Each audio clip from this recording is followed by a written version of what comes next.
కోపాలు చాలండి శ్రీమతి గారు, కొంచెం కూలవ్వండి మేడం గారు.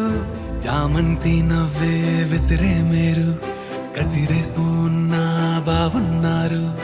సరదాగా సాగే సమయంలోన మరిచిపోతే బాధ కబురు, వద్దు అంటూ ఆపేదెవరు.